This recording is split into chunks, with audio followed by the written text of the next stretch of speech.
Sudah ada ini Pak Irwan pertanyaan dari Lin Lavi. Apakah dalam ISO tersebut menjelaskan mengenai SOP atau manajemen yang diperlukan untuk menghadapi masalah nasional atau internasional yang mampu menghambat jalannya perusahaan? Mungkin bisa diberikan jawaban dari Pak Irwan? Entah tadi mana? Oke. Ya, via chat, Pak. Ya, terima kasih Bu Ilin Lavi. Ini Ibu Bapak, maaf ya. Oke, apakah dalam ISO tersebut menjelaskan mengenai SOP atau manajemen yang diperlukan untuk menghadapi masalah nasional ataupun internasional yang mampu menghambat jalannya perusahaan? Mohon maaf. Bapak. Ya, maaf ya Pak Ilin. Jadi memang di dalam ISO secara di dalam kriterianya atau di klausulnya menyebutkan bahwa kita harus mengidentifikasi isu internal dan eksternal.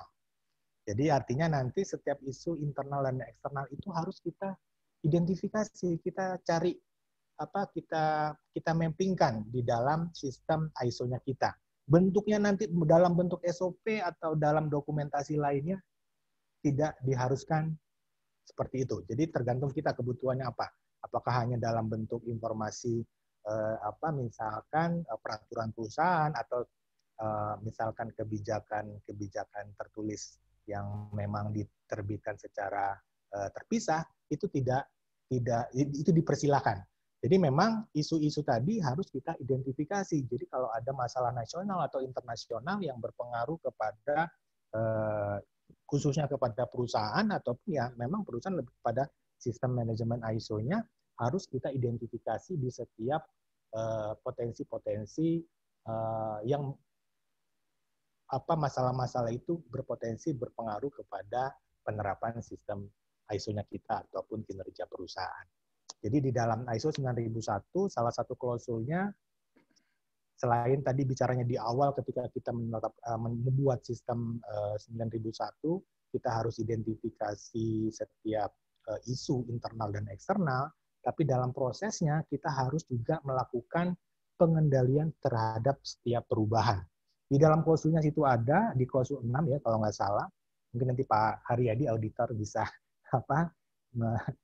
koreksi kalau salah ya. Jadi di klausul 6 tersebut kita diharuskan untuk bisa mengendalikan perubahan-perubahan.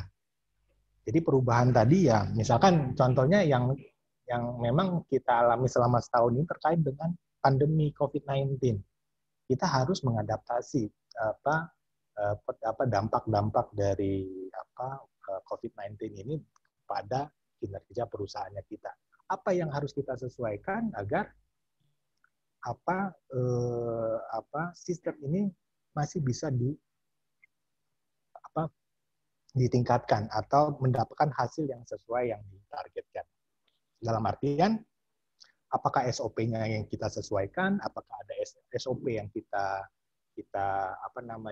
buat yang baru untuk menghadapi atau beradaptasi dengan kondisi yang berpotensi kepada hambatan-hambatan tadi. Begitu Pak Ilin Lavi. Baik, Pak Ilin, bisa diterima Pak jawaban atau informasi dari Pak Irwan? Baik, kita lanjutkan mengenai pertanyaan dari Bapak Zidni Zainal Haq terkait dengan pertanyaan beliau adalah, mohon maaf Pak, izin bertanya untuk perusahaan manufaktur alat kesehatan, singkatnya standar-standar yang perlu dipenuhi apa saja ya Pak? Baik, coba saya bantu untuk ya, silakan Pak Danu. Pak Danu nggak dihidupin videonya, nggak kelihatan mukanya. Oh iya, sebentar Pak. Ini sales senior kita di DKS Indonesia ya. Silakan, baik, sudah tampak ya. Baik, saya coba membantu menjawab untuk pertanyaan Pak Zidni yang tadi terkait dengan manufaktur dalam alat-alat kesehatan, apa saja standar-standar yang perlu dipenuhi oleh perusahaan. Jadi yang kita bahas dalam e-forum hari ini bisa saja diterapkan untuk ISO 9001, 14001 dan K3 atau ISO 45001. Tapi tergantung juga dengan kebutuhan dari customer-nya Pak Zidni. Jadi kalau memang lebih spesifik, nantinya bisa ke ISO 13485 yang lebih fokus kepada medical device. Seperti itu, Pak. Nah, hal-hal terkait dengan standar apa saja yang tadi saya sebutkan, jadi ada 9001 yang minimal, kemudian mengenai lingkungan ISO 14001 dan ISO 45001 terkait dengan K3. Dan yang lebih spesifik adalah ISO 13485, Pak. Mungkin kalau bisa ditambahkan oleh Pak Irwan terkait dengan ini jawaban dari saya, Pak. Bagaimana Pak Zidni ya? Bisa diterima, Pak? Ya, betul, Pak Danu. Jadi memang untuk khususnya memang yang spesifik terkait dengan peralatan kesehatan, ISO ada yang menetapkan standar khusus ya. Jadi standar khusus tersebut adalah ISO 13485. Kalau nggak salah versi yang terakhir itu masih versi 2016 yang berlaku saat ini. Jadi Pak Zidni, Pak. Pak Zidni bisa melihat lebih jauh ya dengan mempelajari ISO tersebut, di mana memang ISO 13485 memang dikhususkan untuk manufaktur alat kesehatan. Tapi balik lagi tadi kepada standar ini diterapkan merupakan persyaratan dari internalkah atau memang dari eksternal. Kebanyakan memang setiap organisasi atau perusahaan yang menerapkan suatu standar ada tergantung berdasarkan kepentingan masing-masing. Walaupun memang bicara ISO, lembaga ISO meminta kepada perusahaan atau organisasi dalam menerapkan ini sifatnya sukarela sebetulnya. Jadi tidak ada keharusan untuk suatu perusahaan atau organisasi ketika bisnis prosesnya manufaktur A, manufaktur B harus ISO 9001. Tapi biasanya tergantung ada kepentingannya apa kita harus menerapkan suatu standar tertentu. Tapi memang sudah terbukti dengan kita menerapkan suatu standar manajemen yang diakui secara internasional, untuk kebutuhan improvement ini sangat membantu sekali. Terlepas ada sertifikasi yang memang dipersyaratkan oleh customer-customer. Jadi improvement ini dari kita menerapkan standar sistem manajemen, memang terbukti mampu meningkatkan kinerja selama kita selalu melakukan perbaikan dari setiap penerapan di masing-masing standar ISO 9001. Jadi begitu Pak Zidni, kalau lebih khususnya untuk standar ISO, Bapak bisa lihat di standar ISO 13485. Dan kebetulan DKS Indonesia mampu memberikan audit ini untuk memberikan sertifikat jika Pak Zidni berkeinginan untuk melihat seperti apa nanti DKS melakukan sertifikasi 13485. Begitu Pak Zidni. Semoga bisa diterima. Lanjut Pak Irwan, pertanyaan dari ini kebetulan tidak ada nama, hanya tertera jenis HP Redmi 9. Saya tidak tahu dari Bapak atau Ibu. Oke, ini dari Shelter Nusantara. Oh ya, oke, ini Shelter Nusantara nih. Klien DKS Indonesia. Terima kasih sudah bergabung. Jadi pertanyaannya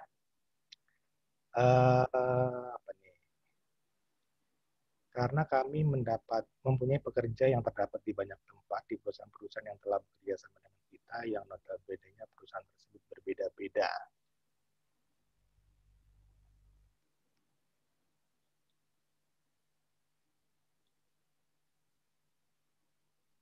Jadi bagaimana menerapkan ISO 9001 yang terhadap karyawan-karyawan yang bekerja di lokasi yang terpisah ataupun di perusahaan-perusahaan yang memang menjadi klien-kliennya Shelter Nusantara. Ya tentunya selain sistem yang kita sudah bangun di Shelter Nusantara untuk ISO 9001-nya, yang kita harus perhatikan adalah persyaratan dari customer. Salah satu yang kita harus perhatikan salah satunya adalah persyaratan dari customer, yang mungkin kita harus lihat adalah apakah customer mempersyaratkan bagaimana karyawan-karyawan kita melakukan aktivitasnya selama di tempatnya mereka. Nah, itu yang kita tambahkan di dalam sistem ISO 9001-nya kita untuk diperhatikan oleh masing-masing karyawan yang terlibat. Nah, setiap catatan ataupun monitoring dari implementasi persyaratan customer itu nantinya harus kita angkat ataupun kita evaluasi secara berkala. Tidak hanya ya tadi terlepas dari sistem yang diminta ISO di internal audit ataupun di manajemen review, tapi di kegiatan-kegiatan yang lain secara berkala kita harus pastikan karena kaitannya dengan pelanggan. Karena tadi bicara prinsip ada fokus kepada pelanggan, tentunya isu-isu yang berpengaruh kepada harapan-harapan dari pelanggan itu menjadi hal yang utama harus kita pertimbangkan. Jadi begitu dari Shelter yang bisa Irwan sampaikan, bagaimana caranya ya kita harus pastikan persyaratan customer kita tambahkan di dalam sistem ISO 9001-nya kita. Jadi tidak hanya sebatas kriteria ISO yang kita perhatikan, tapi persyaratan dari pelanggan ini kita harus masukkan di dalam, kita integrasikan ke dalam sistem ISO 9001. Begitu ya. Semoga bisa diterima. Oke, kemudian dari Ibu Citra Pragnantia. Ini juga klien DKS Pak Irwan, ada Ibu Citra dari FKG UI dan ada Pak Dian Mardiana dari Robert Bosch. Oke. Kami sudah melakukan proses inisial surveillance 1, selanjutnya akan dilaksanakan surveillance 2. Apakah pada surveillance audit 2, surveillance 2 memungkinkan dilaksanakan secara remote setelah tahapan surveillance 2, mekanismenya seperti apa? Apakah wajib atau visit? Oke, baik. Jadi memang selama 2020 ini kita sama-sama menghadapi pandemi COVID-19 dan secara global terkait dengan mekanisme audit, Badan Akreditasi ataupun International Accreditation Forum akhirnya mengeluarkan kebijakan baru untuk mengizinkan dilakukannya audit secara remote untuk menjawab kebutuhan kegiatan audit kepada perusahaan-perusahaan ataupun organisasi yang sertifikasinya akan habis masa berlakunya dan harus dilakukan audit. Sebelum COVID-19 masuk ataupun mengakibatkan kondisi seperti sekarang ini, setiap audit ya harus dilakukan secara on-site oleh lembaga sertifikasi. Walaupun ada catatan remote bisa dilakukan, tapi dengan kondisi-kondisi khusus. Tapi selama COVID-19 ini, remote atau kegiatan audit itu boleh dilakukan secara remote ya auditnya, jadi khususnya nanti di FKG untuk surveillance 2, ataupun ya tidak hanya di FKG saja, tapi di beberapa klien kita yang selama pandemi kemarin, kita berikan opsi untuk audit-auditnya untuk dilakukan secara remote, kalau memang tidak memungkinkan auditornya kita datang secara on-site. Tapi tentunya ada persyaratan yang harus diperhatikan dalam setiap kegiatan remote tadi. Di dalam persyaratan akreditasi untuk yang sifatnya beberapa audit itu tidak boleh dilakukan secara remote. Ya, misalkan contohnya untuk sertifikasi baru, tapi untuk sertifikasi yang berjalan, misalkan di surveillance ini, itu diperbolehkan. Tapi dengan syarat kita harus pastikan dulu kesiapan dari sistem IT yang dimiliki oleh klien-kliennya kita. Jangan sampai kendala dari kesiapan infrastruktur IT tadi menghambat jalannya pada saat audit dilaksanakan. Nah, mekanismenya sendiri nanti dari kita di DKS Indonesia akan melakukan evaluasi terlebih dahulu, dan istilahnya akan dilakukan evaluasi, kemudian dimintakan konfirmasi kepada masing-masing klien ataupun nanti kepada FKG. Kalau semua hasil evaluasinya bagus, tentunya nanti kita akan jadwalkan secara remote. Nah, tapi nanti mungkin lebih jelasnya Bu Citra bisa berkomunikasi langsung dengan pihak CSE kita di DKS Indonesia, ada Ibu Indah dan Ibu Purwati untuk lebih jelas bagaimana persyaratan pada saat nanti melakukan remote audit. Begitu Bu Citra. Semoga bisa diterima. Oke, kemudian dari Dian Mardiana terkait dengan pertanyaannya, apakah di ISO 9001 disyaratkan untuk dibuatkan proses map dan turtle diagram? Bicara istilah, tidak. Jadi kalau istilahnya mau pakai turtle diagram boleh, tapi tidak diharuskan istilahnya turtle. Tapi istilahnya adalah di dalam sistem yang kita bangun, kita harus memappingkan atau mengetahui apa saja proses yang ada di perusahaannya kita. Bagaimana alurnya, siapa yang bertanggung jawab, dan apa kriteria-kriteria yang harus diperhatikan. Ya tujuannya apa? Mapping proses map ini adalah ya tujuannya adalah untuk diketahui tidak hanya oleh tim terkait ataupun oleh auditor saja, tapi lebih dikhususkan kepada semua pihak yang menjalankan sistem ISO 9001 memiliki pemahaman yang sama. Jadi kalau diwajibkan tentu, cuman istilahnya mungkin akan berbeda antara satu perusahaan dengan perusahaan yang lain. Mungkin kebanyakan perusahaan ada yang memakai turtle diagram, tapi mungkin ada juga yang hanya istilahnya diagram alur bisnis proses A, diagram alur bisnis proses B. Nah, tapi bicara dipersyaratkan, ada ketentuannya di ISO 9001, kita harus memastikan pengendalian terhadap proses-proses yang terkait. Nah, bagaimana cara mengendalikannya? Ya, pertama, kita harus mappingkan dulu. Kita harus pastikan dulu apa yang kita lakukan di dalam perusahaan ini untuk bisa memastikan input dan output itu sesuai dan proses-prosesnya juga sesuai. Nah, dari sisi auditor ya, ini menjadi salah satu bukti yang bisa kita tunjukkan. Apakah kita sudah menetapkan bisnis prosesnya?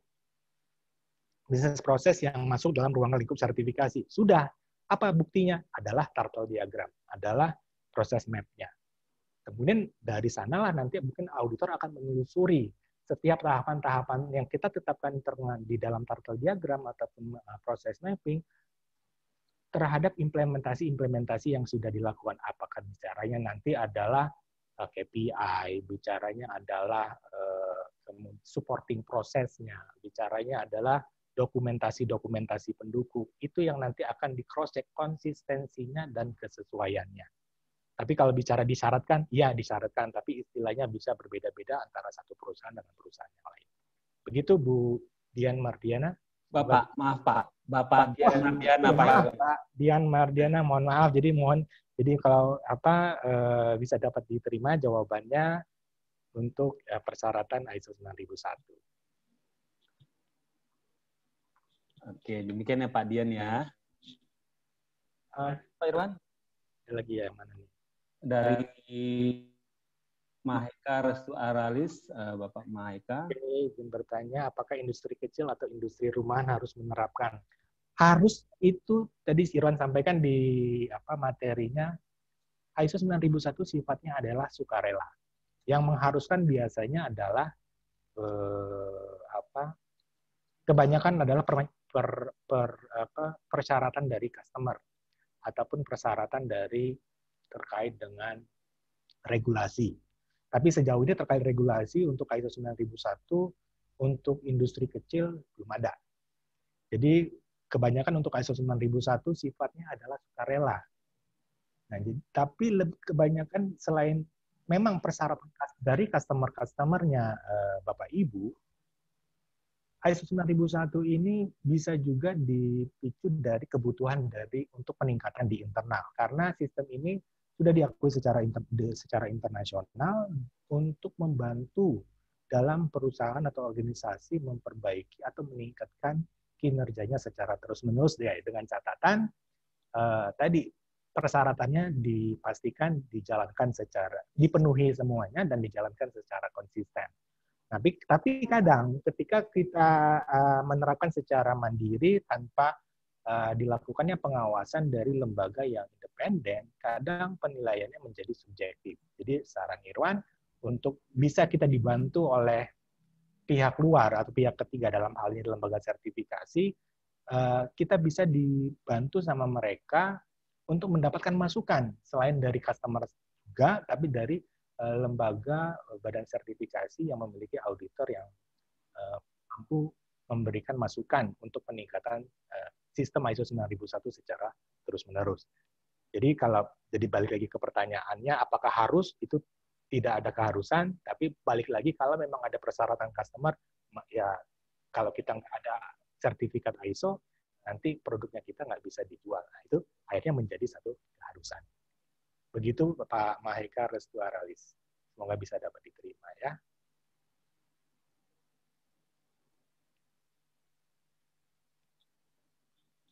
Baik, sudah ada 6 ya, 6 pertanyaan terakhir dari Saudara Maheka. Ada yang lain, Pak? Bapak Ibu? Ya mungkin di sini ada siapa yang? Kalau dari Mbak Indah atau Mbak Pur?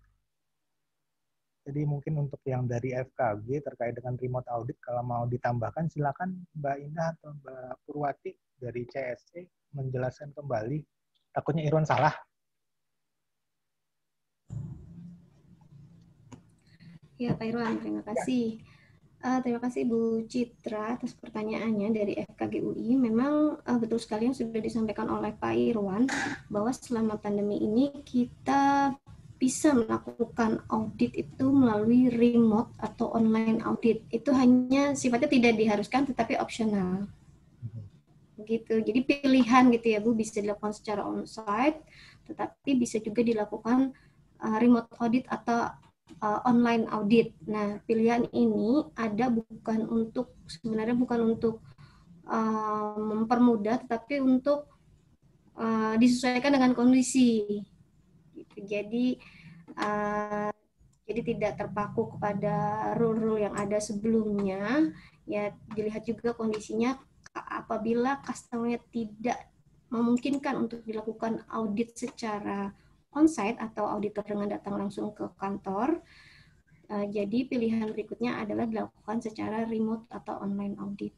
Dan ini memang ada form yang nanti akan diisi dan kami kirimkan, namanya form CF34. Di situ ada keterangan dan beberapa pertanyaan yang perlu diisi oleh customer terkait dengan remote audit yang nanti akan dipilih oleh customer. Begitu Ibu Citra. Dan sebisa mungkin memang konfirmasi yang dilakukan secara remote audit ini kami terima jauh hari sebelumnya, karena memang kami memerlukan approval dahulu atas pelaksanaan audit yang akan dijalankan secara remote audit atau online audit. Nanti kami akan kirimkan formnya ke Ibu Widya ya, Bu Citra ya, karena memang hari ini kebetulan kami sudah mengirimkan jadwal auditnya untuk FKG UI, jadi nanti kami kirimkan formnya. Begitu. Ada lagi Ibu Citra yang ingin ditanyakan? Ya, terima kasih Mbak Indah penjelasannya. Semoga dapat diterima ya sama Bu Citra. Tapi nanti lebih lanjut, silakan nanti komunikasi saja dengan CSE kami untuk menyampaikan hal-hal yang lebih teknis terkait dengan remote audit tersebut. Ya, baik. Terima kasih Pak Irwan. Sama-sama Mbak Indah. Baik, Bapak Ibu, ada lagi yang ingin ditanyakan? Kita masih ada waktu 15 menit. Tentang DQS-nya, tentang ISO 9001, ataupun tentang bagaimana DQS Indonesia melakukan sertifikasi. Silakan. Ataupun produk-produk dari standar sistem manajemen lainnya yang ingin ditanyakan, silakan.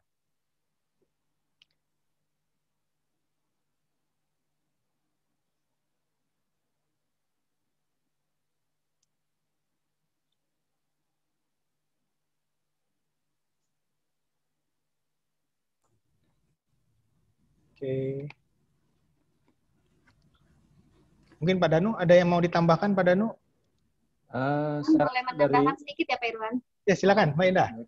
Ya, tadi terkait yang pertanyaan Bu Citra, jadi nanti mungkin customer juga bertanya kalau online itu bagaimana sih skemanya gitu. Nanti tidak perlu khawatir Bu, nanti kami sudah ada list dokumen apa saja yang perlu dipersiapkan oleh customer terkait dengan remote audit ini, dan nanti bisa disesuaikan dan bukan hanya dari saya saja CSE, tetapi nanti auditor kami pun akan menghubungi MR atau PIC terkait ke masing-masing customer apabila auditnya dilakukan secara remote, dan nanti auditor akan menjelaskan secara detail bagaimana skemanya dan dokumen apa saja yang perlu dikirimkan selain dari list yang kami kirimkan. Jadi tidak perlu khawatir atau bingung, nanti kami semua jelaskan detailnya. Itu aja sedikit tambahan Pak Irwan. Baik, baik Mbak Endah, terima kasih tambahannya. Ada pertanyaan lagi Pak Irwan dari Bapak Ajit Khoirul. Oke ya, ini betul ada. Selamat sore Bapak, izin bertanya, jika sudah punya ISO 9001, apakah bisa dilanjut ke ISO 17025 atau harus mulai dari awal? Dan selanjutnya, apakah antara ISO 9001 dan ISO 17025 ada keterkaitan? Baik, terima kasih atas pertanyaannya Pak Ajit. Jadi memang untuk ISO 9001 dan ISO 17025 ini persyaratan untuk dua hal yang berbeda ya. Untuk ISO 9001 itu persyaratan terkait dengan sistem manajemen mutu secara umum. Sedangkan ISO 17025 adalah sistem manajemen mutu untuk laboratorium. Ya, atau untuk lab. Jadi secara persyaratan sama isinya. Cuman yang membedakan ada poin-poin teknis yang harus diperhatikan. Jadi apabila ingin dilanjutkan ke ISO 17025 sama, tapi tidak perlu dimulai dari awal karena beberapa klausul yang dipersyaratkan di ISO 9001 dan 17025 itu bisa dikatakan meminta persyaratan atau kriteria yang sama. Jadi untuk yang sama tidak perlu kita lakukan 2 kali. Tapi untuk hal yang berbeda yang memang tidak ada diminta di ISO 9001, itulah yang harus kita sediakan. Nah, kemudian terkait keterkaitannya, keterkaitannya tadi bicaranya adalah untuk kriteria-kriteria klausul yang memang sama antara ISO 9001 dengan 17025. Jadi itu saja keterkaitannya. Tapi yang membedakan adalah karena ISO 9001 itu adalah sistem manajemen mutu untuk perusahaan secara umum atau organisasi secara umum. Jadi itu bisa diaudit oleh lembaga sertifikasi. Tapi sedangkan untuk 17025 saat ini yang memberikan audit adalah dari lembaga akreditasi karena sifatnya output dari laboratorium adalah hasil pengujian. Jadi kalau hasil pengujian lebih kepada lembaga akreditasi nanti yang harus melakukan audit. Jadi nanti keluarnya ada sertifikasi akreditasi untuk ISO 17025.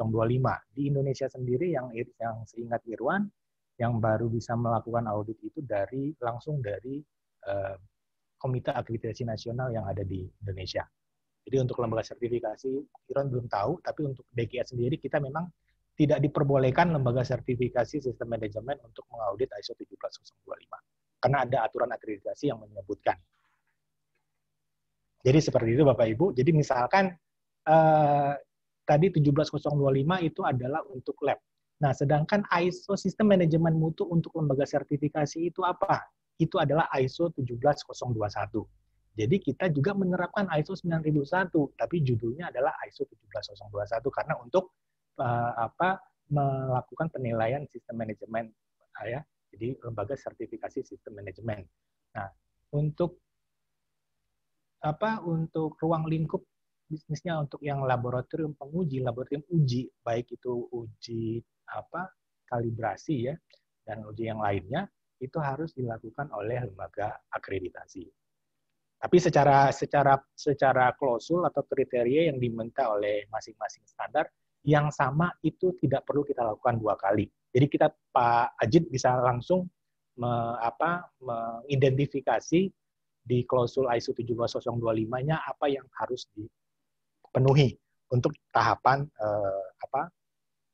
rencana tahapan untuk implementasi dan pemenuhan kriteria ISO 17025. Begitu Pak Ajit, semoga bisa dapat diterima ya pada jawaban yang Irwan sampaikan. Terima kasih.